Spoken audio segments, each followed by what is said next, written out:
Hello guys, कैसे हैं आप सब लोग। आज हम रसखान के जीवन परिचय के बारे में बातचीत करेंगे। रसखान का जन्म 1533 ईस्वी में हुआ मानते हैं, किंतु मिश्र बंधु ने इनका जन्म 1548 ईस्वी माना है। इनका जन्म दिल्ली में हुआ तथा ये गुसाई विठलनाथ के शिष्य थे। इनका उपनाम रसखान था, यथा नाम गुण पर आधारित था, क्योंकि इनके एक एक सवैये रस की खान हैं। सन 1618 में इनकी मृत्यु हुई। रसखान सगुण काव्यधारा की कृष्ण भक्ति शाखा के कवि थे। इनका वास्तविक नाम सैयद इब्राहिम था। वैसे रसखान किसी बादशाह के वंशज थे, ऐसा प्रेम वाटिका की अग्रलिखित पंक्ति से स्पष्ट होता है। देखी गदरहित साहिबी दिल्ली नगर मसान, चिन्ही बादशाह वंश की टसक छोरी रसखान। साहित्यिक परिचय। रसखान आरंभ से ही प्रेमी व्यक्ति थे।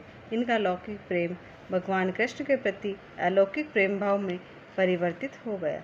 ये जितना कृष्ण के रूप सौंदर्य पर मुग्ध थे, उतना ही उनके लीला भूमि ब्रज के प्राकृतिक सौंदर्य पर भी। कृष्ण के प्रति इनके प्रेम भाव में बड़ी तीव्रता, गहनता और आवेशपूर्ण तन्मयता मिलती है। इसी कारण इनकी रचनाएं हृदय पर मार्मिक प्रभाव डालती है। अपनी भाव प्रबलता तथा सरलता के कारण इनकी रचनाएं बड़ी लोकप्रिय हो गई। रचनाएं। रसखान की दो पुस्तकें प्रसिद्ध है, सुजान रसखान और प्रेम वाटिका। सुजान रसखान की रचना कवित और सवैया छंदों में हुई है तथा प्रेम वाटिका की दोहा छंद में। सुजान रसखान भक्ति और प्रेम विषयक मुक्तक काव्य है तथा इनमें 139 भावपूर्ण छंद है।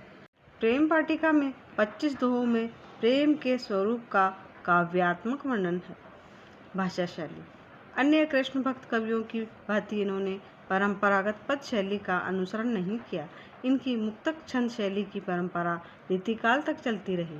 रसखान ने ब्रज भाषा में काव्य रचना की। इनकी भाषा मधुर और सरस है।